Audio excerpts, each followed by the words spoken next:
Hi friends, అందరికీ నమస్తే. ఈరోజు మన ఒక్క ఛాన్స్ కామెడీ షో గురించి, ఆ జర్నీ గురించి మాట్లాడదామని వచ్చిన ఫ్రెండ్స్. ఆ షో గురించి మాట్లాడే ముందు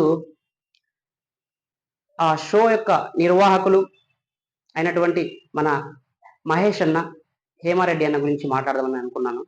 వీళ్ళిద్దరూ కూడా అవకాశాల కోసం హైదరాబాద్కి వెళ్ళి ఎన్నో చోట్ల తిరిగారు. ఎవరూ అవకాశం ఇవ్వలేదు. అక్కడ బాధపడకుండా వాళ్ళు మళ్ళీ ప్రయత్నం చేసి చేసి చేసి కష్టపడి ఇప్పుడు సినిమాలు చేశారు. మన మహేష్ అన్న మా ఊరి సినిమా అని, మన హేమారెడ్డి అన్న AP04 రామాపురం అని పెద్ద మూవీలు చేశారన్న. ఆ మూవీలు చేసిన తర్వాత ఆ రెండు మూవీస్ కూడా మంచి సక్సెస్ఫుల్గా ఆడాయి. తర్వాత ఏం చేయాలా అని ఆలోచిస్తుంటే మనం ఇలా కష్టపడినాం కదా, ఇంకెవరు కూడా ఇలా కష్టపడకూడదు అని చెప్పి వాళ్ళకు ఒక ఆలోచన వచ్చిందండి. అదే మన ఒక్క chance middle class comedy show.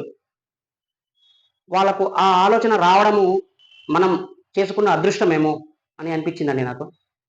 వాళ్ళ పులివెందుల ఆడిషన్, శిల్పారామంలో ఆడిషన్ చేసిన తర్వాత ఆల్మోస్ట్ 380 మందికి వాళ్ళ అవకాశం ఇవ్వడం జరిగింది.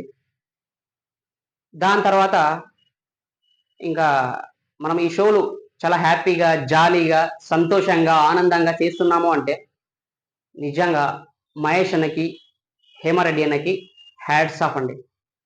ఇంకోటి ఏమంటే, వీళ్ళు ఇంత నిస్వార్థంగా చేస్తున్నారు అంటే వాళ్ళు పడిన కష్టము, వాళ్ళు పడినటువంటి అంకిత భావము నాకని తెలుస్తుంది. రీసెంట్గా 2 days ముందు అనంతపురం ఆణిముత్యాలు చేసినటువంటి, అదే మన టీం చేసినటువంటి స్కిట్ రిలీజ్ అయిందండి. ఆంటీకి లైన్ ఇస్తూ దొరికిపోయినటువంటి అనంతపురం ఆణిముత్యాలు అని టైటిల్ ఉంటుంది. దానిని మీరు లైక్ చేసి, కామెంట్ చేసి, మర్చిపోకుండా మహేష్ అన్న ఛానల్ని సబ్స్క్రైబ్ చేసుకోండి.